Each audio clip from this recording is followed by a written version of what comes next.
Guys welcome to the channel. आज हम सीखेंगे सैलरी शीट या पेरोल शीट भी बोल सकते हैं हम इसे।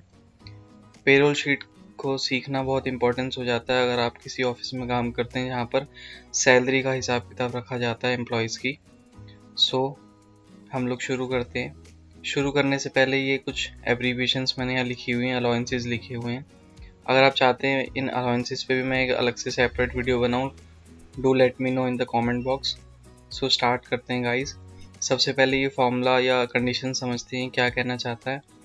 तो सबसे पहले हाउस रेंट अलाउंस निकालने के लिए हमें इसकी कंडीशन को जानना बहुत ज़रूरी है।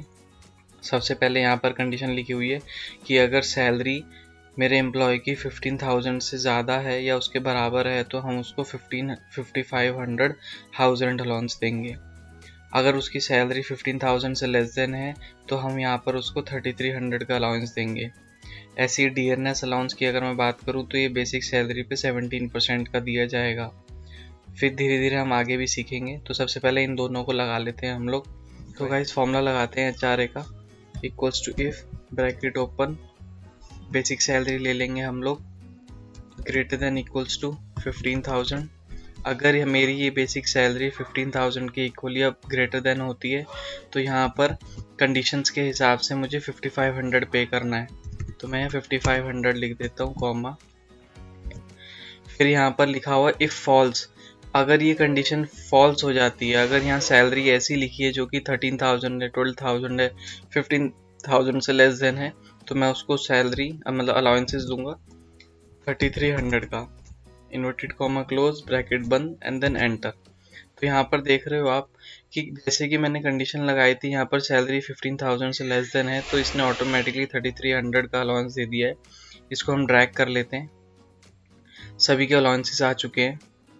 फिर डीए को निकालते हैं हम लोग। डीए का निकालने के लिए हमें 17% बेसिक सैलरी पे अलाउंस देना है। तो equals to basic salary multiply का साइन 17% एंटर। इसको भी हम लोग ड्रैग कर लेते हैं। बोनस निकालने के लिए यहाँ पर कह रहा है बेसिक और डीए को जोड़ के 8.33% देना है हमें। तो सबसे पहले हम लोग फॉर्मूला लगाते हैं, bracket open basic plus DA bracket बंद मल्टीप्लाई 8.33%। ये भी आ चुका है मेरे पास बोनस, इसको भी हम लोग ड्रैग कर लेते हैं। फिर है पीएफ निकालने के लिए कह रहा है बेसिक और डीए का 10%। तो इसमें भी वही फॉर्मूला लगाते हैं हम लोग, equals to bracket open basic plus DA bracket बंद इनटू में 10% एंटर। ग्रॉस सैलरी निकालने के लिए हमें सम का फॉर्मूला लगाना होगा, equals to sum bracket open basic salary से लेके बोनस तक ऐड करेंगे और ब्रैकेट बंद और एंटर। यहाँ पे मैंने पीएफ को इसलिए नहीं लिया क्योंकि पीएफ डिडक्शन में काउंट होता है, तो मैं डिडक्शन में इक्वल्स टू पीएफ ले लेता हूँ।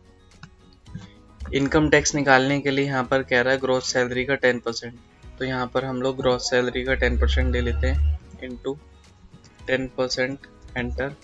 और नेट सैलरी निकालते हैं हम लोग ग्रॉस में से डिडक्शन और इनकम टैक्स को हटा करके। तो हम देख सकते हो आप यहाँ पर सारे अलाउंसेस और डिडक्शंस निकल गई हैं।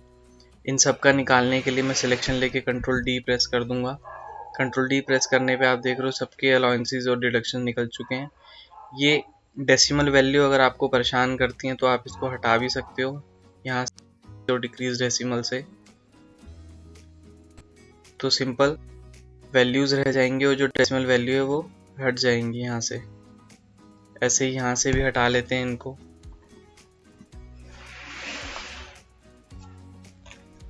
सो गाइज यहाँ आप देख रहे हो कि ये हम लोगों ने पेरोल शीट ये वाली पूरी कर ली है इस वाली कंडीशन के हिसाब से।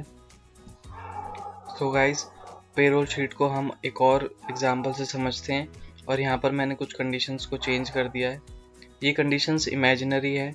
जब आप ऑफिस में काम करेंगे तो यहाँ पर आपको उस ऑफिस के हिसाब से भी कंडीशन मिल सकती है, पर फॉर्मूला सेम ही लगेगा। सो स्टार्ट करते हैं।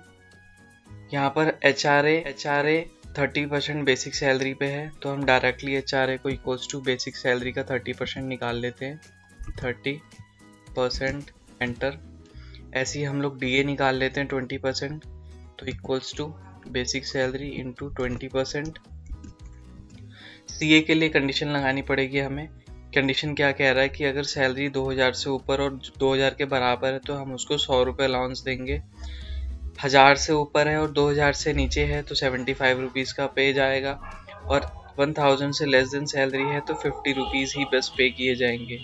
तो यहाँ पर हम लोग इफ़ का कंडीशन लगा लेते हैं, bracket open, basic salary greater than equals to 2000 लिख लेता हूँ मैं, क्योंकि यहाँ पर 2000 लिखी हुई है पहले, कॉमा इन्वर्टेड कॉमा 100 लिख लेता हूँ यहाँ पर मैं, कॉमा फिर से इफ का फॉर्मूला लगा लेता हूँ, bracket open, basic salary greater then 1000 comma inverted comma 1000 से ऊपर वाले को 75 रुपये देने तो मैं 75 रुपीज़ लिख लेता हूँ, कॉमा 1000 से नीचे वाले को 50 रुपीज़ देने तो मैं यहीं पे दोबारा इफ ना लगा करके यहीं पे मैं 50 रुपीज़ मेंशन कर देता हूँ और ब्रैकेट बंद कर देता हूँ 2 बार, एंटर। तो यहाँ देख रहे हो आप 50 रुपीज़ आ गया। कंडीशन के हिसाब से 1000 से नीचे वाले को 50 रुपये पे करने थे, तो मैंने 1000 से नीचे मतलब इसकी बेसिक सैलरी 500 है तो मैंने यहाँ पर 50 रुपीज़ पे किए।